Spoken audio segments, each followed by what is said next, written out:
Assalamualaikum warahmatullahi wabarakatuh. Pada kesempatan kali ini kita berdua akan mempresentasikan tentang makalah Etika Profesi Teknologi Informasi dan Komunikasi pada pertemuan 13 dengan judul Data for Gary yang disusun oleh Catherine Vel Jessica dengan NIM 122-00702 dan saya sendiri Dimas Alisa Dewo dengan NIM 122-00031. Pada bab pertama kami akan menjelaskan latar belakang teknologi informasi. Teknologi informasi atau TI pada zaman sekarang mengacu pada penggunaan berbagai jenis teknologi untuk mengumpulkan, mengelola, menyimpan, memproses, mengirim, dan mengamankan informasi. Teknologi informasi telah berevolusi secara signifikan seiring dengan kemajuan teknologi dan perkembangan masyarakat. Saat ini, teknologi informasi memainkan peran penting dalam hampir semua aspek kehidupan, termasuk bisnis, pendidikan, komunikasi, hiburan, pemerintahan, kesehatan, dan masih banyak lagi. Dengan adanya perkembangan teknologi informasi pada jaringan komputer yang semakin cepat, perubahan yang terus-menerus memungkinkan untuk terus mengembangkan teknologi yang semakin canggih.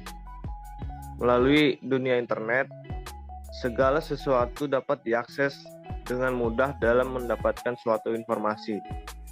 Sisi positif dari dunia maya ini tentu akan mendorong perkembangan teknologi dunia dengan segala bentuk kreativitas manusia.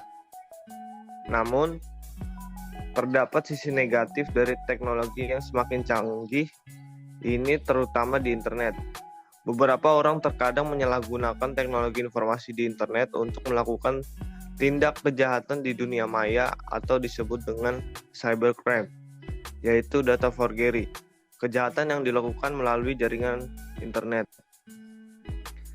Data forgery adalah pemalsuan data atau manipulasi data yang merujuk pada tindakan mengubah, memanipulasi, atau menciptakan data palsu untuk menyesatkan, mempengaruhi seseorang atau sistem tertentu untuk melawan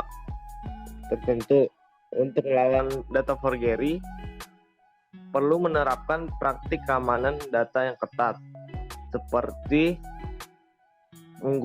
penggunaan autentifikasi ganda, enkripsi data, pemantauan aktivitas yang mencurigakan, dan audit yang teratur. Pendidikan dan kesadaran terhadap resiko data forgery juga penting agar seseorang dapat mengenali tanda-tanda pemalsuan data dan melaporkannya jika terjadi.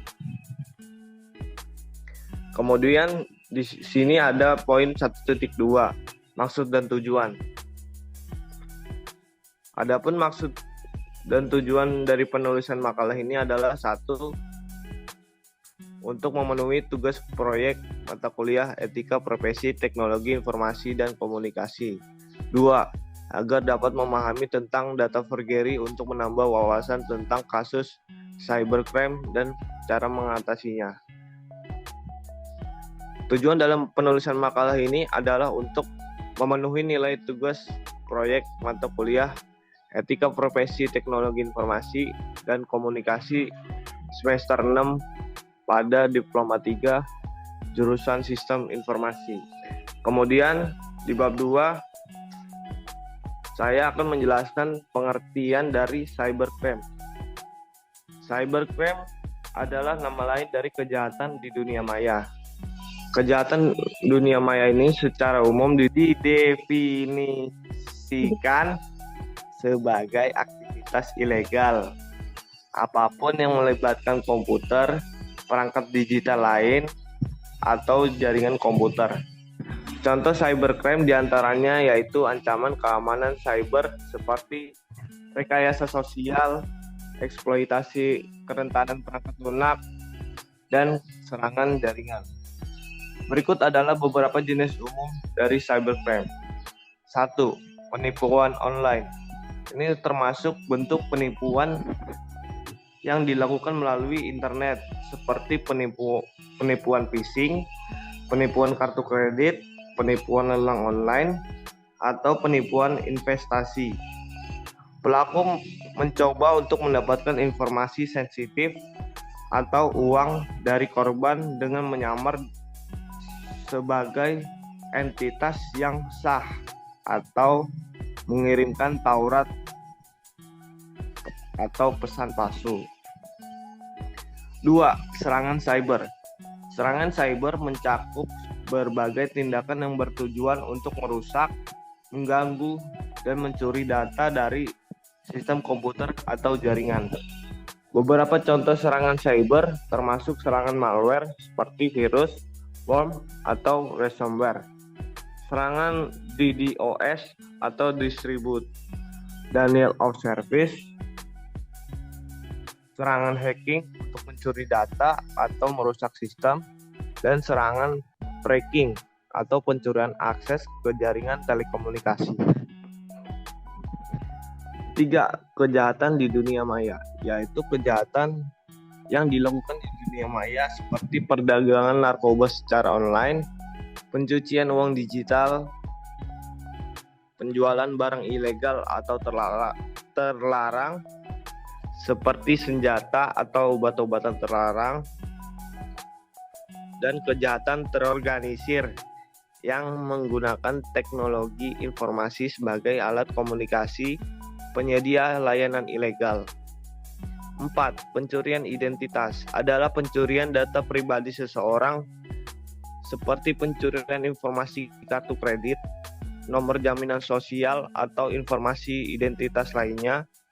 Pelaku kemudian menggunakan data tersebut untuk melakukan penipuan, membuka rekening palsu, atau melakukan transaksi ilegal dengan identitas korban. 5. Pornografi anak. Ini mencakup produksi, distribusi, atau konsumsi konten pornografi yang melibatkan anak di bawah umur. Teknologi informasi memfasilitasi penyebaran dan akses mudah terhadap konten ini. 6. Pencurian kekayaan intelektual. Pencurian kekayaan intelektual yaitu pencurian, penggunaan ilegal, atau penyebaran tanpa izin terhadap kekayaan intelektual seperti hak cipta, paten, atau rahasia dagang. Hal ini sering terjadi dalam bentuk pelanggaran hak cipta, pembajakan perangkat lunak, atau pencurian rahasia bisnis. Kemudian di sini saya akan menjelaskan tentang pengertian cyber law. Cyber law adalah hukum yang mengatur penggunaan teknologi secara tepat seperti komputer, software, internet, dan jaringan, dan melakukan penyelidikan dan penuntutan aktivitas ilegal secara online. Cyber law berfungsi untuk melindungi penggunaan dari kerusakan yang dilakukan secara sengaja, di mana ini berlaku untuk semua aktivitas individu, kelompok, publik, pemerintah, dan organisasi swasta. Cyber law sendiri dari peraturan yang mengatur bagaimana individu dan bisnis memanfaatkan internet dan komputer, sama seperti undang-undang lainnya. Kasusnya saat ini teknologi informasi berkembang begitu pesat, sehingga cyber law ini menjadi penting bagi semua penggunanya. Berikut adalah beberapa jenis hukum cyber dan undang-undang yang terkait. 1. Undang-undang privasi data. Undang-undang ini mengatur pengumpulan, penggunaan, perlindungan data pribadi individu. Misalnya, di Amerika Serikat ada Undang-Undang Privasi Data Konsumen California atau CCPA. Dan di Uni Eropa ada Regulasi Umum Perlindungan Data atau GDPR. 2. Undang-Undang Kejahatan Komputer. Undang-undang ini menetapkan tindakan ilegal yang terkait dengan penggunaan komputer dan jaringan. Misalnya di Amerika Serikat ada Undang-Undang Kejahatan Komputer atau Computer Fraud and Abuse Act. yang melarang akses ilegal ke sistem komputer, penyebaran malware, dan pencurian data melalui komputer. 3. Undang-Undang Hak Cipta. Undang-undang ini melindungi hak kekayaan intelektual termasuk hak cipta, paten, dan merek dagang, mencegah penggunaan ilegal atau pencurian karya-karya kreatif atau inovatif di dunia maya. 4. Undang-Undang Anti-Spam. Undang-undang ini bertujuan untuk melawan pengiriman email yang spam tidak diinginkan. Undang-undang semacam ini mengatur persyaratan pengiriman email yang sah, memberikan opsi berhenti berlangganan, dan memberikan sanksi untuk pelanggaran spam. 5. Undang-Undang Perlindungan Anak di Internet. Undang-undang ini menetapkan peraturan untuk melindungi anak-anak dari eksploitasi di dunia maya seperti akses terhadap konten pornografi anak, grooming online, atau penyalahgunaan lainnya. Contoh undang-undang semacam ini termasuk Children Online Privacy Protection Act di Amerika. 6. Undang-Undang Perlindungan Konsumen. Undang-undang ini melindungi hak konsumen dalam transaksi online, seperti haknya untuk mendapatkan informasi yang jelas, privasi data, perlindungan dari praktik bisnis yang menyesatkan, dan perlindungan terhadap penipuan konsumen. 7. Undang-Undang Kehakiman dalam kasus cybercrime. Beberapa negara memiliki undang-undang khusus yang menargetkan kejahatan cyber seperti hacking, pencurian identitas, atau penyebaran malware. Contoh undang-undang semacam ini termasuk Undang-Undang Kehakiman dalam kasus kejahatan komputer di Amerika Serikat atau Undang-Undang Tindak Pidana Teknologi Informasi di Indonesia. Kemudian poin 2.3 pengertian data forgery. Data forgery juga dikenal sebagai pemalsuan data atau manipulasi data, merujuk pada tindakan memanipulasi atau menciptakan data palsu untuk menyesatkan, mempengaruhi orang atau sistem tertentu. Dampak data forgery atau pemalsuan data bisa sangat merugikan dan berdampak negatif dalam berbagai konteks. Berikut adalah beberapa dampak yang mungkin terjadi. 1. Kerugian finansial. Pemalsuan data dapat menyebabkan kerugian finansial bagi individu atau organisasi yang menjadi korban. Misalnya, dalam konteks bisnis, pemalsuan data keuangan atau laporan keuangan dapat menghasilkan kesalahan perhitungan, penipuan, atau penyalahgunaan dana yang mengakibatkan kerugian finansial yang besar. 2. Kerugian reputasi. Pemalsuan data dapat merusak reputasi individu atau organisasi yang terlibat. Jika pemalsuan data terungkap, hal ini dapat menyebabkan hilangnya kepercayaan dari klien, pelanggan, atau mitra bisnis. Kerugian reputasi yang serius dapat sulit untuk diperbaiki dan berdampak jangka panjang terhadap kesuksesan bisnis atau karir seseorang. 3. Gangguan operasional. Pemalsuan data dapat mengganggu operasi sesuatu organisasi atau entitas yang mengandalkan data tersebut. Jika data yang penting atau kritis dipalsukan, keputusan yang diambil berdasarkan data tersebut mungkin tidak akurat atau tidak efektif. Hal ini dapat menghambat proses pengambilan keputusan yang baik dan mengganggu jalannya operasional. 4. Pelanggaran hukum. Pemalsuan data dapat melanggar hukum dan menghadirkan konsekuensi hukum serius bagi pelakunya. Di banyak yurisdiksi, tindakan pemalsuan data dapat dianggap sebagai penipuan atau pelanggaran privasi yang dapat mengakibatkan tuntutan hukum, denda, atau bahkan hukuman penjara. Dan yang terakhir ada dampak sosial. Dalam beberapa konteks, pemalsuan data dapat memiliki dampak sosial yang merugikan. Misalnya, dalam penelitian medis atau ilmiah, pemalsuan data dapat menyebabkan penyebaran informasi yang salah, atau bahkan membahayakan kehidupan manusia jika penelitian atau pengujian obat tidak akurat. Selanjutnya masuk ke bab 3 pembahasan. Di poin 3.1 studi kasus yang diambil itu adalah pemalsuan alamat situs bank.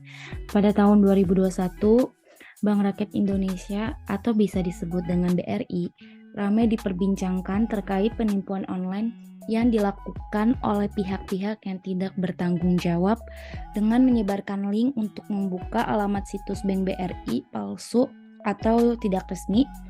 Penipu bertindak mengatasnamakan BRI dengan cara mengunggah serta mengirimkan informasi palsu terkait pembaharuan layanan dan perubahan tarif layanan, biaya, dan penagihan BRI. Penipu menebarkan link dengan nama yang mirip seperti situs resmi BRI, yaitu https://bri.co.id. Sedangkan domain palsu yang dibuat oleh pihak tidak bertanggung jawab yaitu https://bri.co.id, internet banking, https ibbri.co.id dan https ibbri.co.id ibbri. Isi situs-situs fiktif ini pun nyaris sama kecuali tidak adanya security untuk bertransaksi dan adanya formulir akses atau login form palsu. Jika nasabah BRI salah mengetik situs BRI asli, maka nasabah tersebut masuk perangkap situs fiktif yang dibuat oleh si penipu sehingga identitas pengguna atau user ID dan password dapat diketahuinya.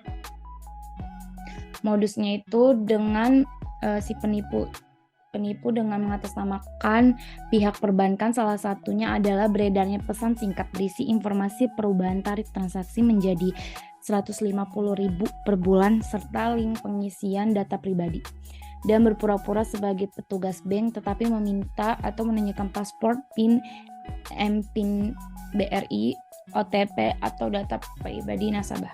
Penyebabnya itu kenapa terjadinya pemalsuan alamat situs Bank BRI ini, karena pada tahun 2002 diperkirakan terdapat sekitar 544 juta orang terkoneksi secara online. Meningkatnya populasi orang yang terkoneksi dengan internet akan menjadi peluang bagi munculnya kejahatan komputer dengan beragam variasi kejahatan. Dalam hal ini, munculnya gejala kejahatan jaringan komputer dikarenakan adanya faktor kepuasan pelaku dalam permasalahan psikologis. Terdapat kecenderungan yang istilahnya seseorang dengan kemampuan yang tinggi dalam bidang penyusupan keamanan akan selalu bertantangan untuk melanggar berbagai peraturan sistem keamanan yang ketat. Kepuasan batin lebih menjadi orientasi utama dibandingkan dengan tujuan finansial. Cara penanggulangan kasus data forgery itu diantaranya yang pertama, perlu adanya cyber law, yakni hukum yang khusus menangani kejahatan yang terjadi di internet, karena kejahatan ini berbeda dari kejahatan konvensional. Yang kedua, perlu adanya sosialisasi yang lebih intensif kepada masyarakat yang bisa dilakukan oleh lembaga-lembaga khusus. Poin yang ketiga, penyedia web-web yang menyimpan data-data penting diharapkan menggunakan enkripsi untuk meningkatkan keamanan. Dan yang keempat, para pengguna juga diharapkan untuk lebih waspada dan teliti sebelum memasukkan data-datanya di internet, mengingat kejahatan ini sering terjadi karena kurangnya ketelitian pengguna. Keempat, penutup.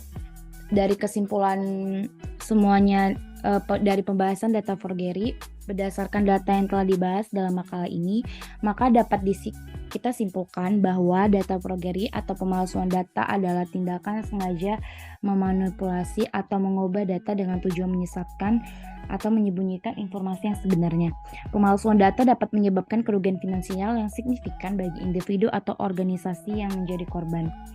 Misalnya dalam konteks bisnis, pemalsuan data keuangan atau laporan keuangan dapat menghasilkan kesalahan perhitungan penipuan atau penyalahgunaan dana yang dapat mengakibatkan kerugian finansial yang besar.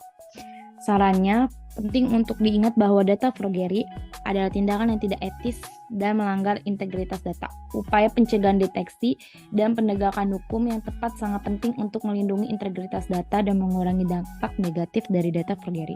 Salah satunya adalah dengan menggunakan metode verifikasi yang kuat seperti tanda tangan digital atau keamanan lainnya untuk memastikan bahwa data tidak diubah ataupun dipalsukan. Sekian, itu saja presentasi makalah dari kami. Bila ada salah kata, mohon dimaafkan. Assalamualaikum warahmatullahi wabarakatuh.